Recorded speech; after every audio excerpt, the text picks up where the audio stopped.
Greetings, Nimrods. So, getting ready to put away my muzzleloader. Deer hunting season is over, and I bought this for hunting up here where we only allowed to use shotguns. So it's a traditions pursuit ambush, and I think the ambush part of it means that this gun does not have iron sights. It came with a the scope attached to it as a package. I think it paid like 250 bucks, maybe 270, something around there, about 5 years ago.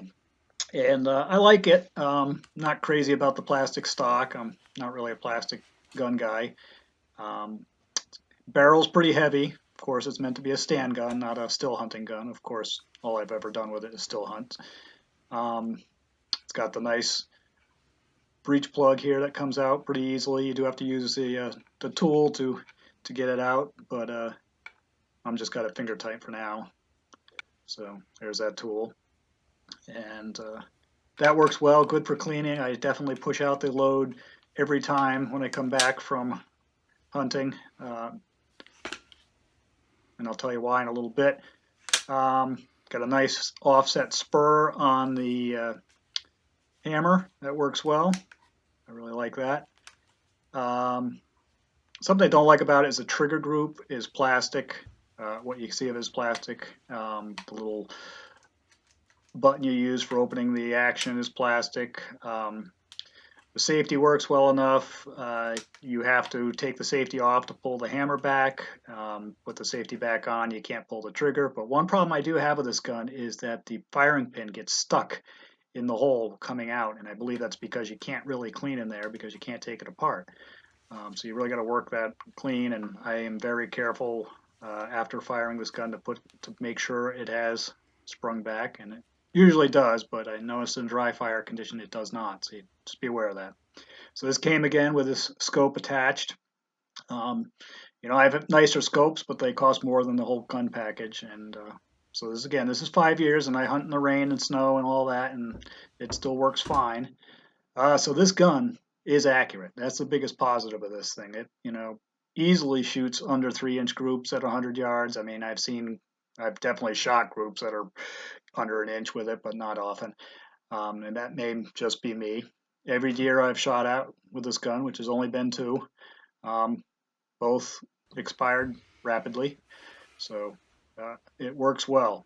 And again, that first deer I shot was well over 100 yards. So this gun definitely is a rifle.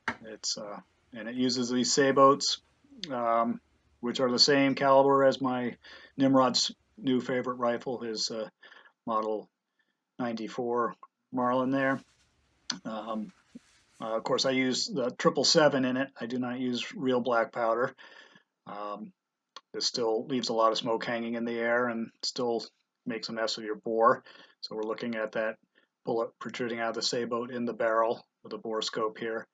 And I'll tell you a quick story about leaving leaving your charge in the barrel, something I do not do anymore, but I used to do. The first year I hunted with this gun, I shot that first deer between 100 and 120 yards, and a lot of smoke hanging in the air, so I couldn't see whether I hit it, although I felt good about the shot. I reloaded the gun, but I did not clean it, and these sabots are a pain in the ass. You do have to clean between shots, otherwise they really have a hard time getting it down the barrel, and I did.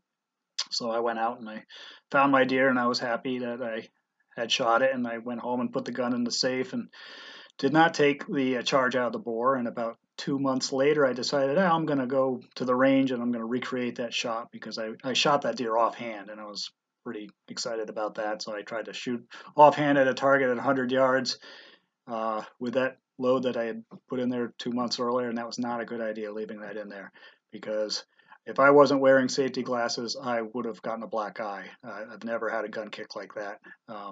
And if you look down the bore, you can see some corrosion in there from leaving that charge in there. So kids, don't do that. Always clean your gun and always take the charge out of it after you're shooting it.